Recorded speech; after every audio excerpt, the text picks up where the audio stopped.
Bom, gente, vamos falar sobre economia, mas só que eu ainda não tenho aqui a imagem do nosso próximo entrevistado. Eu estou com a tela preta aqui do outro lado. Não sei se ele está com algum problema lá na imagem. Eu não posso trazê-lo aqui sem a imagem, né? A gente precisa, acima de tudo, da imagem do nosso entrevistado. Ó, eu vou até sugerir a ele que ele saia da sala e volte aqui para a nossa transmissão para ver se a gente consegue ter a imagem dele aqui para a gente. Enquanto isso, eu vou fazer a leitura de algumas mensagens que estão chegando aqui. Ó. Aqui, na verdade, o Edson Herald manda aqui um superchat para a gente. Obrigado, viu, Edson, pelo teu apoio. Ele diz aqui o seguinte: a China já sabia disso, pois o Politburo é composto por um mês de entrevistados do Faixa. Não entendi a tua mensagem, viu, Edson? Mas, de toda forma, eu agradeço aqui o superchat que você mandou para a gente aqui no programa. Obrigado pela tua participação aqui conosco. Enfim, fica aí a mensagem do Edson Herald para a gente aqui no Faixa Livre. Ó, o Antônio José, ele voltou aqui, mas eu ainda sigo sem a imagem dele. Eu não tenho a imagem do Antônio para conversar com a gente. A gente precisa da imagem do entrevistado para fazer entrevista. Uma entrevista no canal no YouTube, a gente obviamente precisa desse vídeo dele aqui, da imagem aberta. Eu estou sem a imagem, tá um símbolozinho ali de celular fechado, enfim. Não sei se ele autorizou a imagem da câmera para fazer a transmissão aqui com a gente. Vamos aguardar aqui. Enquanto isso, ó, eu vou novamente dialogando aqui com as mensagens que chegam dos nossos espectadores.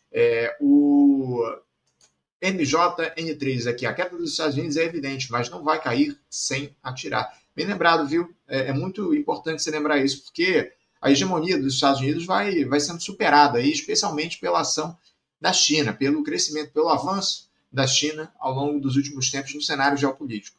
Mas os Estados Unidos aí estão tentando se manter nesse cenário, caindo, atirando. Obrigado pela tua mensagem, viu? MJN3. Ó, agora sim, já tenho a imagem aqui do nosso entrevistado do outro lado da tela e eu vou trazê-lo para conversar com a gente. Eu vou cumprimentar, para conversar conosco, o Antônio José Alves Júnior. Ele que é professor de Economia na Universidade Federal Rural aqui do Rio de Janeiro e conselheiro do Conselho Regional de Economia do Rio, o Corecon RJ. Antônio José, bom dia. Bom dia, Anderson. Você me desculpa esse atropelo aqui. Eu tentei entrar pelo meu computador e eu, de fato, não sei o que está havendo. Eu resolvi colocar pelo celular mesmo. Você me perdoa. Não se preocupe, não se preocupe. Está ótimo, Antônio. Eu agradeço muito por você estar aqui com a gente para fazer um diálogo importante a respeito do que está colocado no cenário da economia aqui no nosso país, viu, Antônio? Porque a gente teve aí na última semana, na verdade, na última quarta-feira, para ser mais preciso, mais uma decisão do Conselho de Política Monetária do Banco Central, o Copom, que elevou a taxa básica de juros, a Selic, para 15% ao ano. Uma reunião aí que surpreendeu muita gente. Essa decisão tomada pelo Copom se deu por unanimidade. Todos os 9 conselheiros, os 9 diretores do Copom aprovaram esse aumento para 15 pontos percentuais ao ano da Selic. Esse é o maior nível da taxa básica de juros aqui no nosso país desde 2006. E, por incrível que pareça, o Brasil tem a segunda maior taxa de juros do mundo. Como eu citei aqui, Antônio, isso provocou muita revolta e perplexidade das pessoas que dialogam com a política monetária aqui no nosso país. Enfim, eu queria que você avaliasse esse novo reajuste, esse novo aumento da taxa básica de juros da Selic aqui no nosso país. Enfim, o que a gente pode dizer a respeito dessa alta? Tá bom. Anderson, bom, então bom dia a todos. Anderson, depois de ouvir a intervenção do professor Carlos Eduardo Martins, a gente perde até a noção do que é relevante, não é? Porque a gente está num desdobramento assim da conjuntura internacional que parece trazer, de fato, mudanças muito graves. Eu não estou dizendo isso à toa, porque tem implicações para a discussão da Selic, que eu vou dizer mais adiante.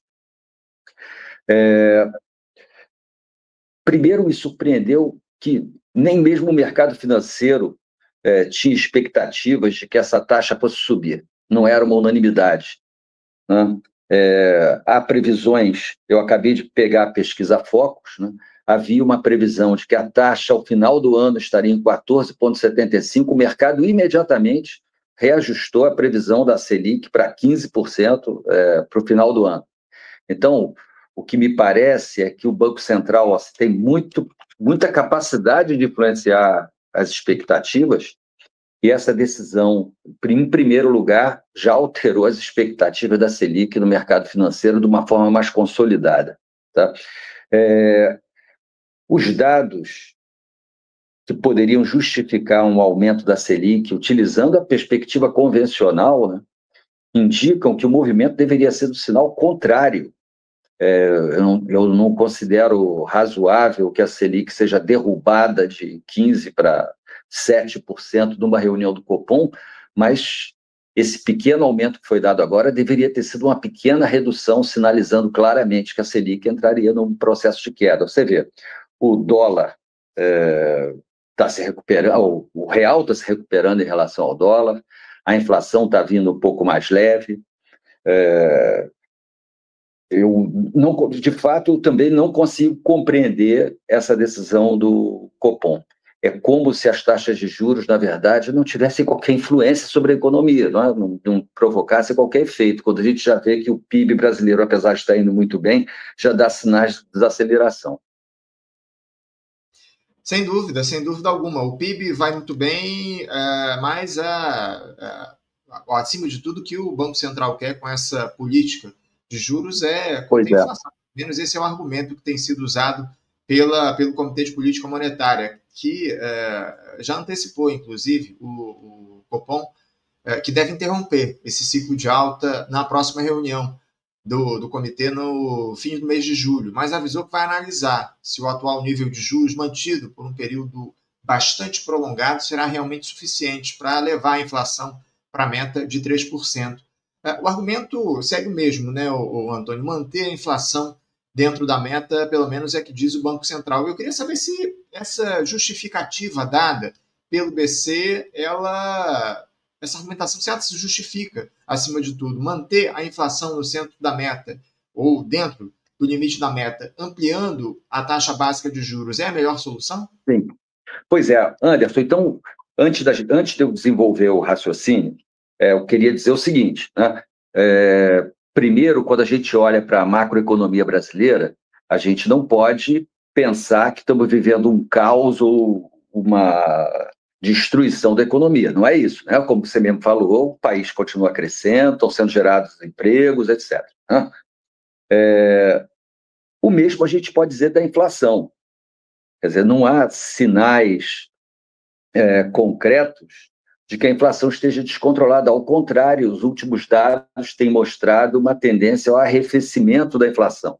Tá? E outra, vai ser muito difícil a gente conseguir, num intervalo muito curto, trazer essa inflação agora, que foi causada por uma série de choques, especialmente de custos, trazer essa inflação para um nível de 3%.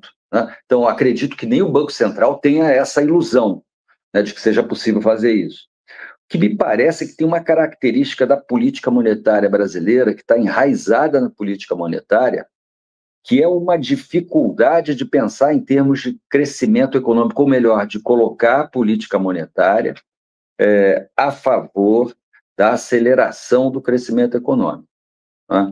O Brasil ainda precisa crescer bastante, há oportunidades, ao mesmo tempo há muitos desafios, e eu não consigo compreender como é que taxas de juros elevadas poderão nos ajudar. Eu vou passar para você agora e depois eu desenvolvo. Fica difícil entender, né, o Antônio, Sim. como é que essas taxas de juros podem, de alguma forma, ajudar o país. Mas eu queria que você falasse um pouco justamente a respeito disso, né? Fala-se dessa necessidade de manter a inflação dentro da meta, mas eu acompanho e dialogo com muitos economistas aqui no programa que questionam justamente esse limite da taxa da inflação aqui no nosso país, essa meta de inflação que está na casa dos 3%, com um limite de 1,5% acima, até 4,5%, enfim. Muita gente diz que o Brasil poderia ampliar esse limite da inflação aqui no país, a meta de inflação. Como é que você avalia essa questão? Pois é, Anderson, você tem mais uma vez, você está com o ponto correto. Primeiro, assim, a gente não pode se esquecer de que tem uma tendência de aumento da inflação mundial. Né? Assim, eu estava vendo os dados sobre a economia japonesa, né? Está tendo inflação no Japão, depois de décadas no processo deflacionário. Então, assim, os Estados Unidos está lidando com inflação. Então, a inflação é um fenômeno que ganhou uma dimensão global, em grande medida por desorganização nas cadeias produtivas, ainda um eco da Covid, mas não apenas. Então, em primeiro lugar, acho que essa é uma restrição importante que deveria começar a ser levada em conta. Segundo, né, o próprio Banco Central indicou que a gente deve ter atenção à inflação, mas não deve mais ficar fixado na ideia de que ao final do ano a inflação será no máximo de 4,5%. A inflação é uma coisa que deve ser acompanhada e deve ser colocada para baixo. Acho que até a ideia de levar a inflação a 3% no longo prazo, idealmente, é uma boa coisa, não é ruim. Mas, veja, o que me chama a atenção é que os motivos para a elevação da Selic estão desaparecendo e sempre um novo motivo é colocado. Então, por exemplo, né, no final do ano passado, começo desse ano, a justificativa fundamental para elevar a Selic era que o risco do país estava aumentando e havia uma especulação no mercado de câmbio que levaria à desorganização da economia. Pois bem, medidas foram tomadas, as circunstâncias internacionais mudaram, e o que a gente vê hoje é que o risco do Brasil está caindo, e a taxa de juros deveria, no mínimo, acompanhar isso. Tá? Então, isso não está acontecendo.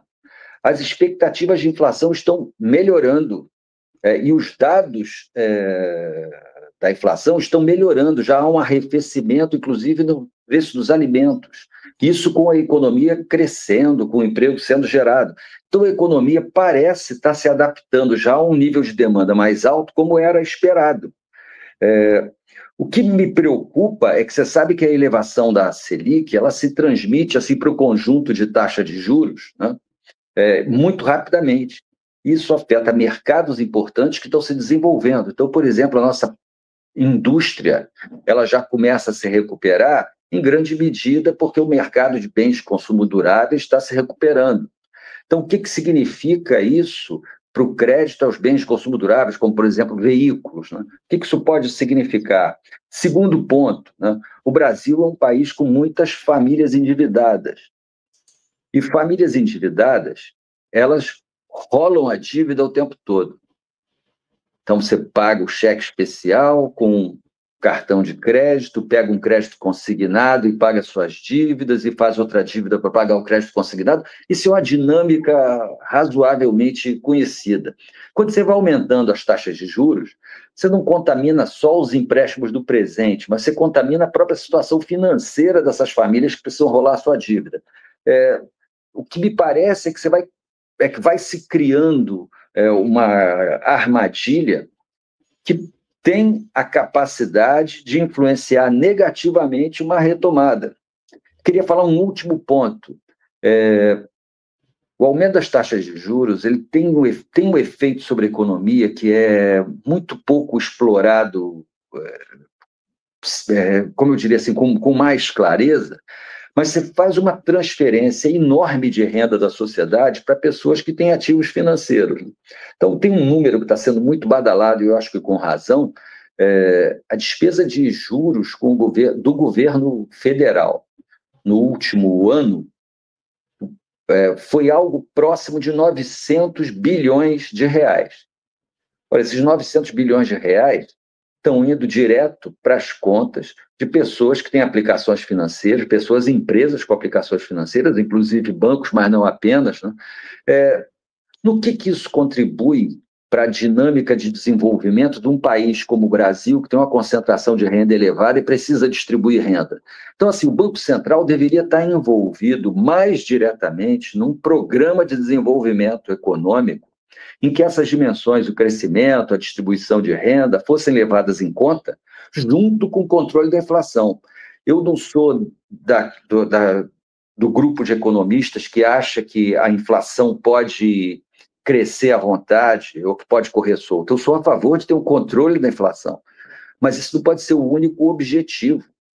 E eu não sei por que perseguir outros objetivos prejudicaria o controle da inflação. Por exemplo, uma das formas da gente controlar a inflação em um médio tempo é aumentar a produção de alimentos, é aumentar a produção de bens de consumo. Eu te pergunto, no que a elevação dos juros básicos que se transmite para o conjunto de juros da economia ajuda nisso? Na minha opinião, em nada.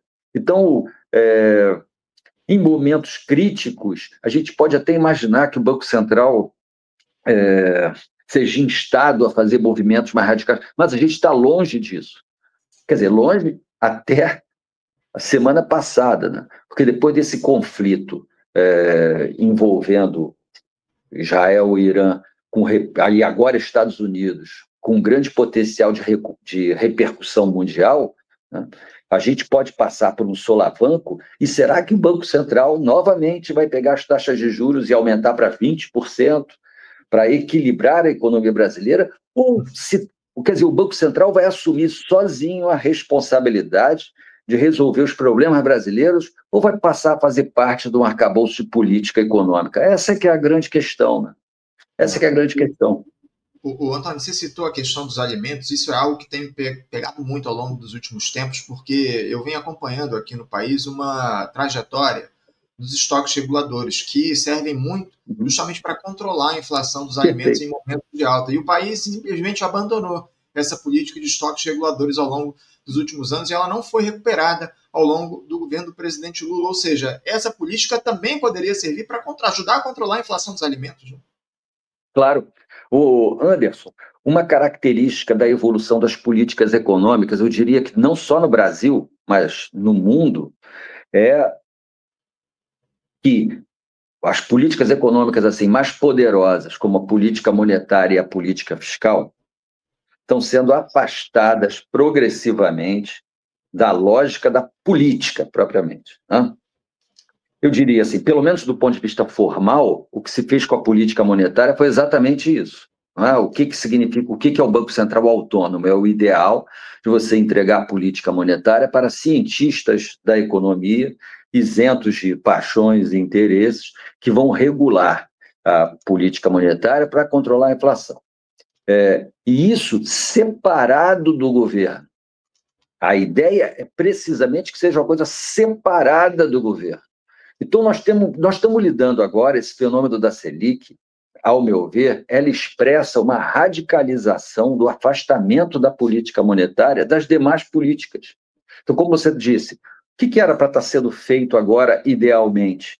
Era você combinar a sua política monetária com uma política de formação de estoques reguladores, né, para controlar preços de alimento, com políticas para controlar um pouco mais o mercado de câmbio e evitar esses solavancos que a taxa de câmbio eventualmente tem, como foi no final do ano passado, sem qualquer razão para que isso acontecesse. Né?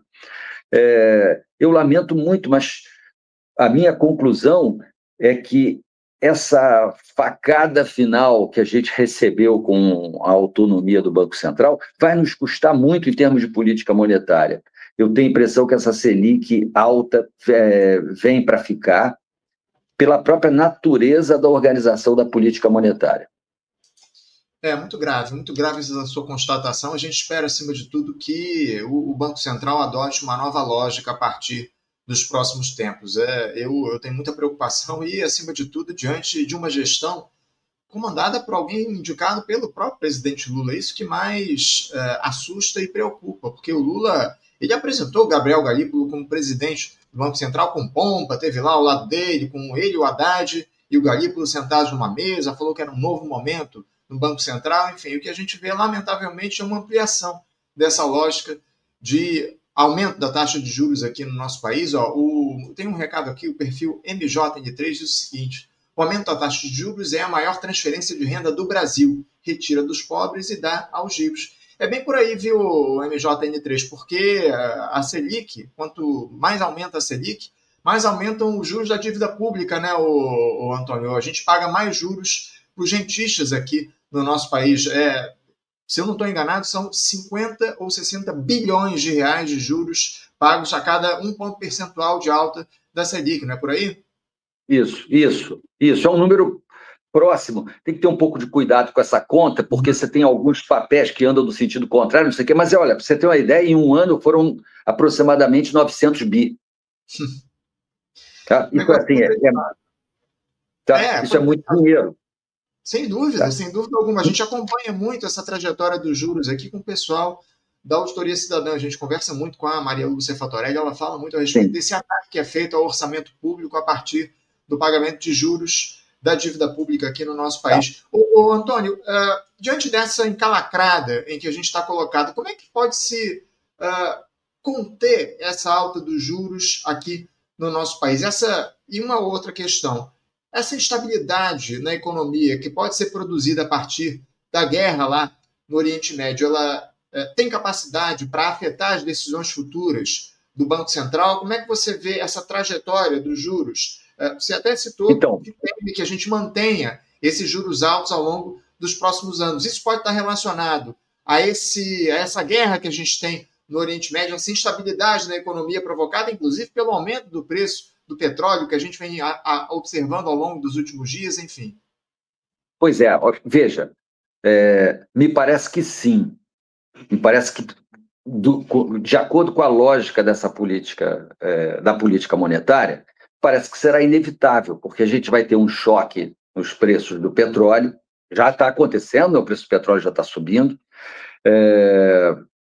não há sinais de que esse conflito vai se encerrar muito rapidamente, e certamente a gente vai ter uma repercussão disso sobre o preço dos combustíveis, e aí sabemos que isso alimenta a inflação, e como o Banco Central reage, eu diria assim, de um modo muito assimétrico, qualquer ameaça de inflação, qualquer perspectiva de elevação da inflação, ele eleva a taxa de juros, me parece meio inevitável. Então, eu queria sublinhar um ponto com você. Veja a que ponto a gente vai chegando na discussão da política econômica.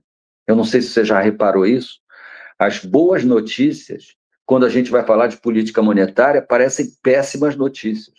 Então, quando o governo anuncia, ou melhor, quando os dados do IBGE demonstram que está havendo criação de emprego, isso é lido pelo mercado financeiro como um elemento a fazer os juros aumentarem. Eu vi, quando saiu o dado do PIB, a coisa que mais me chamou a atenção foram diversos analistas dizendo: olha, a economia brasileira corre riscos de inflação, porque a economia está crescendo rápido demais. Pois isso era uma coisa que a gente deveria comemorar, não é? Veja, olha como a gente perdeu tempo nos últimos, eu diria, aproximadamente 10 anos. O nível de investimentos na economia brasileira ainda está abaixo do que era em 2013. Tá? Então, assim, a nossa capacidade de gerar mais produto vai sendo prejudicada. Como os ouvintes aqui estão acostumados, né? Assim, o que o investimento produz? Né? O investimento faz com que a capacidade de produção da economia aumente no futuro. Então, quando os investimentos caem, você diminui a capacidade da sua economia aumentar a produção no futuro. Isso vulnerabiliza uma política anti-inflacionária. Então, veja, assim, o Banco Central, nós precisamos fazer uma reforma do Banco Central para que ele desenvolva uma política monetária que seja parceira do desenvolvimento econômico. Eventualmente será necessário subir juros, a gente sabe dessas coisas, mas não pode ser da maneira como funciona. Assim, o que justificaria as taxas de juros brasileiras terem níveis recordes? Os economistas brasileiros tropeçam na lógica para poder explicar esse fenômeno. Assim, o que o Brasil teria de tão diferente do resto do mundo, né? Você veja, mesmo as explicações políticas que a gente dá para isso, né? Temos aqui um rentismo exacerbado, não sei o quê. Olha, essa é uma característica do capitalismo no mundo inteiro. Então, assim, houve alguma coisa na nossa lógica da política monetária, talvez uma apropriação excessiva dessa política por certos segmentos sociais, eu não saberia dizer, talvez esse divórcio progressivo da política monetária, do conjunto das políticas econômicas, eu acho que é por aí que a gente tem que investigar. Mas, assim, eu acho que muitas vezes o Banco Central, no afã de fazer o controle da inflação, ele vai dando tiros na própria política econômica. Vai prejudicando a própria política econômica. Você me daria mais um minutinho? À vontade. Veja só, assim, potenciais que o Brasil tem pela frente, né? Se a gente está falando em aumentar a produção do modo anti-inflacionário. O que seria o modo anti-inflacionário? A demanda aumenta, a produção aumenta. Você sabe que o Brasil é um dos países do mundo, especialmente economias grandes como a nossa, com taxas de participação mais baixas. O que é taxa de participação? É a participação de pessoas em idade de trabalhar no mercado de trabalho. Tá? Muitas pessoas no Brasil sequer cogitam entrar para o mercado de trabalho. Como é possível isso numa economia pobre como a nossa? Então, há potenciais a serem destravados na nossa economia que precisam ser destravados logo, e com a política do Banco Central não ajuda em nada nessa direção. Veja, a gente está agora também em vias a ter que contemplar, ter que avaliar se estamos passando por um momento de fim da globalização tal como a gente conheceu. Isso significa que a economia brasileira vai ter que se tornar um pouco mais autônoma, vai ter que reconstruir certas cadeias produtivas. No que essa política monetária ajuda? A gente tem pela frente aí o desafio da transição para uma economia mais sustentável, que emita menos carbono, que polua menos. A pergunta é, com a necessidade de fazer um conjunto de investimentos grandes para fazer essa transição, no que esta política do Banco Central ajuda? Então, assim, me parece, por incrível que pareça, que o Banco Central é muito concentrado no noticiário da semana e é movido por um temor do que possa acontecer com a inflação e faz aumentos de taxas de juros preventivos, né? Eu diria para você que não há nada que justifique as taxas nos níveis em que elas estão hoje. É isso, é muito, muito triste essa conclusão que você traz aqui para a gente, viu, Antônio, diante da trajetória que a gente vê da Selic. Antônio, eu queria avançar aqui no nosso diálogo, porque a gente tem falado aqui ao longo desse papo a respeito dessa guerra que a gente tem no Oriente Médio, com a participação agora dos Estados Unidos no conflito entre Irã e Israel, uma situação que produz muita preocupação, especialmente diante do poderio bélico dos Estados Unidos e, enfim, das ameaças feitas aí de reação do Irã. Eu queria que você falasse um pouco sobre os possíveis efeitos desse conflito na economia aqui no nosso país. A gente falou ainda há pouco a respeito da taxa de juros. Como é que essa guerra que se inicia lá no Oriente Médio, ou que se recrudesce, pode afetar a economia? Porque a gente tem aí uma situação grave relacionada ao petróleo. A gente teve aumentos significativos do petróleo ao longo das últimas horas. Eu até tenho um dado aqui. O barril de petróleo, o preço futuro do barril de petróleo Brent chegou a atingir uma máxima de $81,40 na abertura no mercado asiático ontem, na abertura hoje, né? Ontem aqui no horário de Brasília. Isso representa uma alta de 5,7% da cotação do barril de petróleo. Isso, obviamente, afeta demais a economia. Mas eu queria que você falasse um pouco a respeito dos possíveis efeitos, para além, obviamente, do aumento do barril de petróleo para a economia aqui no Brasil, dessa guerra que a gente observa lá se ampliando no Oriente Médio. Anderson, deixa eu lhe falar uma coisa aqui, eu vou até te decepcionar um pouco. Eu não isso é uma coisa na qual eu tenho pensado, mas eu não tenho conseguido ainda vislumbrar o quadro, tá? Mas veja, assim, o Brasil tem um setor muito dinâmico, que é o agronegócio, né? Se esse conflito se desdobrar numa recessão mundial, a gente pode ter uma queda do preço das commodities, tá? Isso afetaria um setor muito dinâmico da economia brasileira, tá? A gente fica muito fixado na coisa do petróleo, mas ontem eu vi alguns analistas dizendo que esse conflito ele tem um potencial de provocar falta de insumos na indústria farmacêutica, especialmente por causa de Israel, né, que é um produtor de insumos importantes.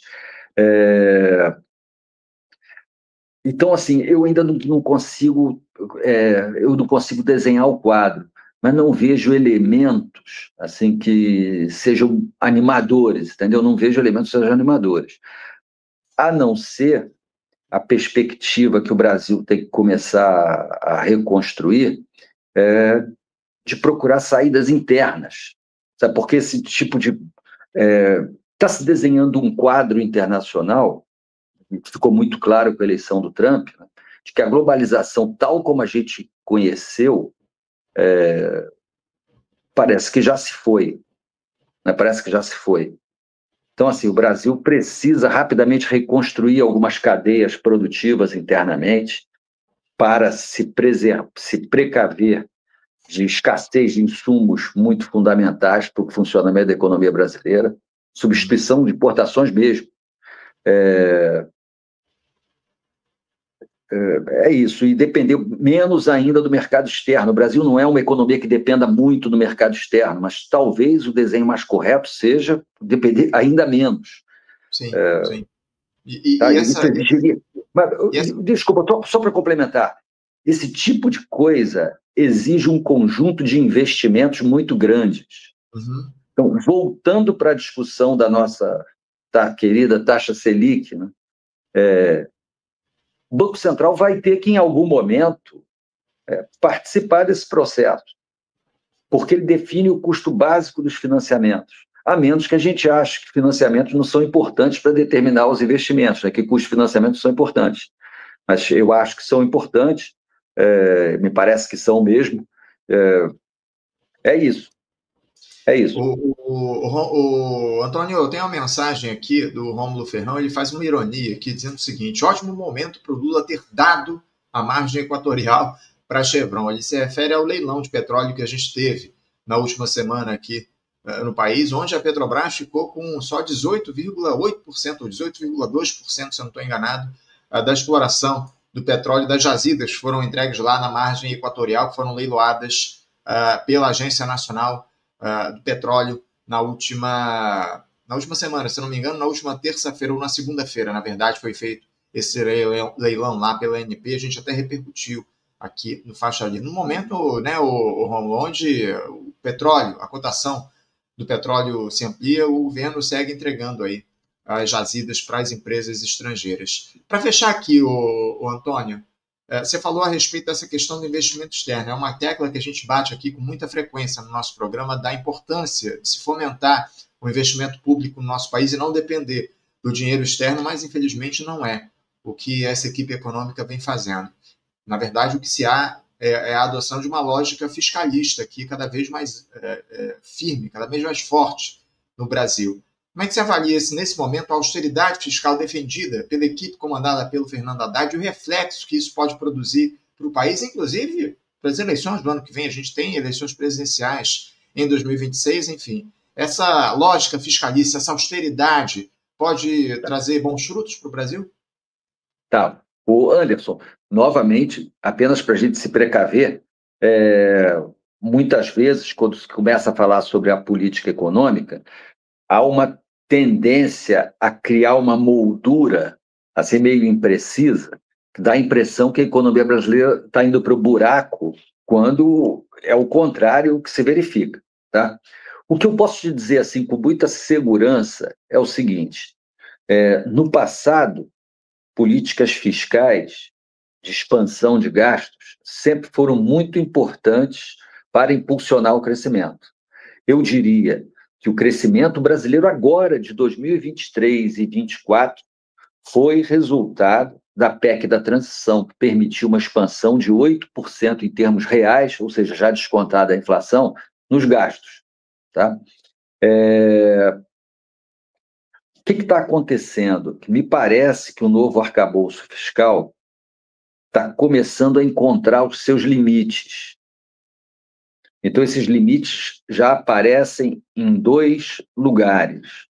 Primeiro, é o esgotamento da capacidade de você puxar a economia com gasto público.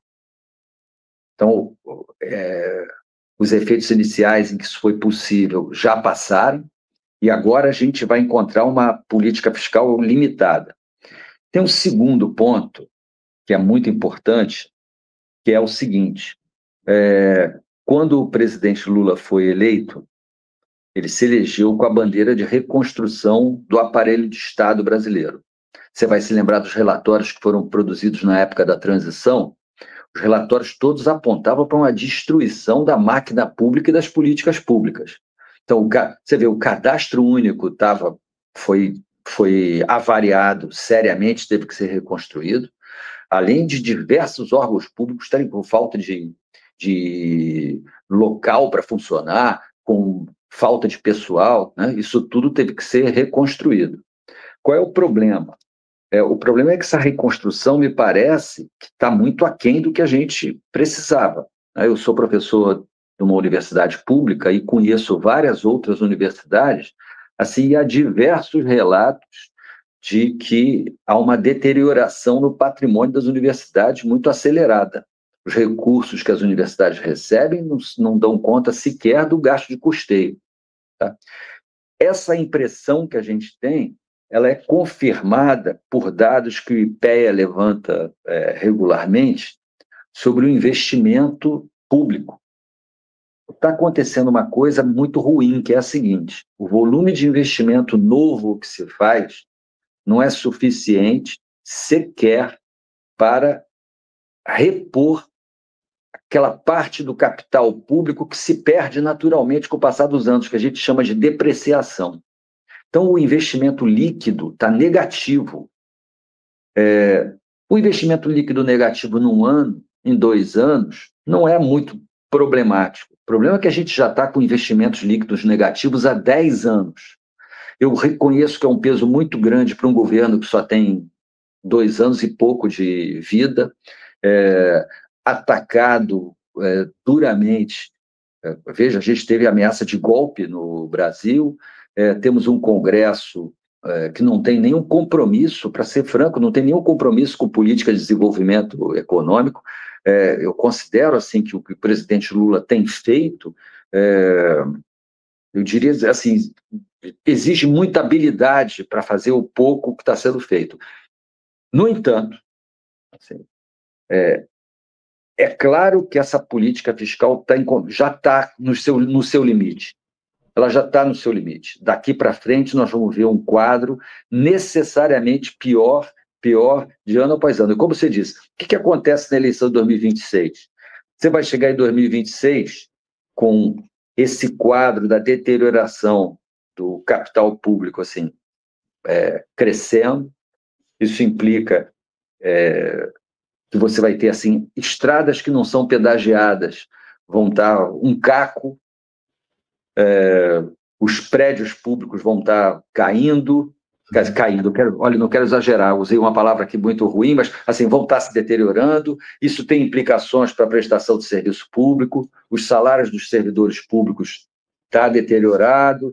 Então, assim, a gente está longe do ideal da reconstrução. Tá? Eu espero que o país encontre um caminho, eu espero que o presidente Lula seja reeleito e que a gente consiga encontrar um caminho. Agora, este caminho do NAF é um caminho que bloqueia uma solução, como a gente precisa. É isso, a gente tem constatado isso ao longo das últimas entrevistas que a gente faz aqui no programa. Os analistas criticam justamente esse novo arcabouço fiscal, como você trouxe aqui no nosso programa. Eu quero agradecer, viu, Antônio? Inclusive, daqui a pouquinho, a nossa próxima entrevista vai tratar justamente do desmonte do Estado a partir dessa política de austeridade. A gente vai conversar aqui com um representante do Instituto de Psiquiatria da UFRJ que está sendo desmontado diante dessa redução de recursos aí para a universidade. O Instituto é financiado pela universidade e, diante dessa redução de recursos para a educação no nosso país, especialmente para as universidades públicas, isso tem atingido demais o Instituto. Mas eu quero agradecer muito a tua presença, viu, Antônio? Obrigado. Anderson, posso falar só uma coisinha aqui, só para não deixar passar? Veja, assim, se a gente não tivesse passado pelo desmonte que foi o período do governo Temer e o governo Bolsonaro, nós estaríamos operando num nível de normalidade sem muita animação. O problema é que o presidente Lula acerta quando ele diz da grande necessidade de reconstrução. mas essa reconstrução não será feita no âmbito do novo arcabouço fiscal. Então, o quadro que o professor vai descrever aqui do desmonte, ele poderia ser repetido por diversos representantes de outras instituições, o que é lamentável, e o novo arcabouço fiscal não permite antever uma mudança nessa situação. Eu tenho acordo com parte do que você diz, mas eu, sinceramente, tenho dúvidas a respeito dessa relativa normalidade que você diz em relação à questão dos investimentos públicos. Pelo menos na educação, o investimento que a gente tem uma queda no investimento público na educação desde 2012, antes do governo Bolsonaro, né? Anderson, desculpa, eu sei que você tem seu tempo, mas eu queria deixar isso claro, tá? Então, veja, no caso da educação, houve um boom de investimentos, houve um crescimento do investimento muito acelerado nos anos anteriores a 2012. Os investimentos foram multiplicados assim, por 5, 6 vezes, tá? E depois eles começaram a cair. O que eu te digo é o seguinte,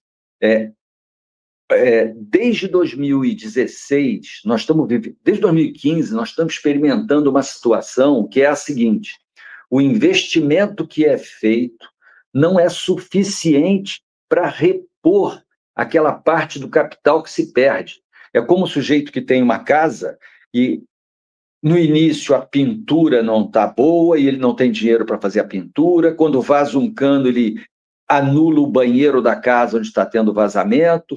Com o passar do tempo, o grau de depreciação é tão grande que o esforço de recuperação tem que ser muito alto. Então, a única coisa que eu te digo é o seguinte: o diagnóstico da necessidade de reconstrução está correto.